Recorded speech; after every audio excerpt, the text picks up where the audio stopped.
par la rue Anatole France. Et la division US se fait ici à l'hôtel de ville. Et c'est pour ça qu'il y a des Aulnésiens qui ont été libérés par les Américains et d'autres par les Français.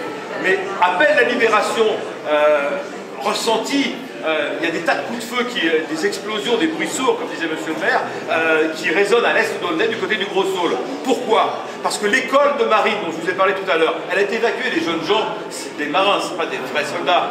Mais il y a une division que l'opération Fortitude, vous savez, l'opération d'enfumage qu'avaient fait les Alliés pour faire croire à Hitler et ses sbires que le débarquement réel allait avoir lieu au Nord-Pas-de-Calais. Donc il avait mis une très bonne division de costauds qui avaient fait la campagne de l'Est, de Russie, en réserve là-haut. Ils sont descendus très rapidement et ils sont arrivés pour faire une ligne de front à la hauteur, pour défendre l'aéroport du Bourget, à la hauteur donc, de Savigny, ce qui nous concerne, et bien sûr cette fameuse caserne, l'hôpital Ballanger. Et donc il y a eu une attaque allemande, une préparation d'artillerie, et les résistants ont signalé que depuis plusieurs jours ils avaient remarqué des mouvements de véhicules dans la plaine du Gros Saule qui se faisaient parce que les Allemands se retranchaient là-bas. Les Alliés ont donc attaqué, mais ils étaient dans une relative euphorie. Les choses sont passées relativement bien, et sans préparation, ils ont donc envoyé les Américains, pas les Français, pas les MDB, les Américains ont envoyé un peloton de chars Sherman, donc avec des automitrailleuses comme celles que vous avez pu apercevoir, dans lesquelles vous êtes montés pour certains d'entre vous.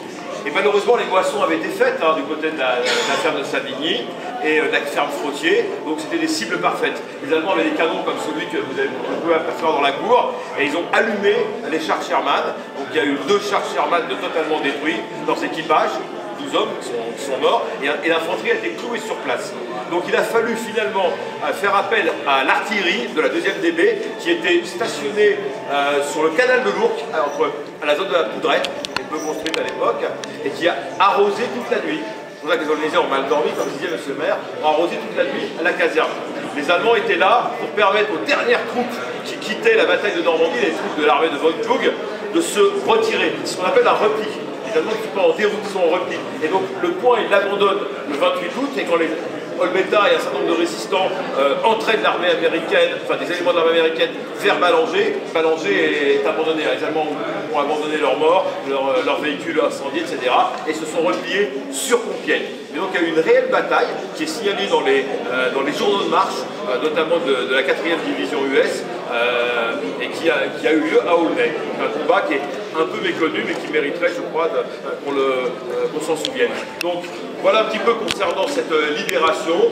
Je vous laisse maintenant faire un petit tour, regarder les objets. Je voudrais quand même signaler que notre gare d'Aulnay, celle que beaucoup d'entre nous ont aimée, elle était là dans les années 60 et a été fidèlement reconstituée telle qu'elle était en 1944, parce qu'on a eu un événement très important qui a eu lieu effectivement à la gare, avec une attaque de la part d'un certain nombre de résistants pour bloquer un train, ça vous l'avez peut-être vu, vous l'avez entendu, qui transportait des œuvres d'art. Donc il y a eu des morts. On a rendu hommage tout à l'heure au réseau Résistance Fer. Donc c'est évoqué ici à travers cette très belle maquette que nous a concoctée l'association du cercle, voilà, aulnaisien. Et puis je vous laisse découvrir, donc vous avez un soldat américain de la 4e division US, un de ces fameux Allemands, donc très équipés.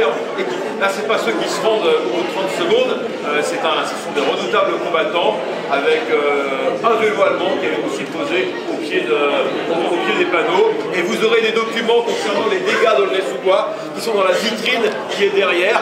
Et enfin, le grand panneau que vous apercevez sur votre droite, c'est l'esprit de la presse qui renaît à partir de août 44. Tous les journaux, pour certains qu'on connaît encore, comme l'Humanité ou Libération, qui reparaissent et ne sont plus clandestins. Donc voilà, vous avez un exemple de ce que la presse peut enfin dire, et ça exprimer la liberté et retrouver, avec, comme le disait monsieur le maire, beaucoup de morts. Les Allemands ne sont pas partis comme ça, et beaucoup de souffrance pour la population aulnaisienne. On se laisse regarder. Merci.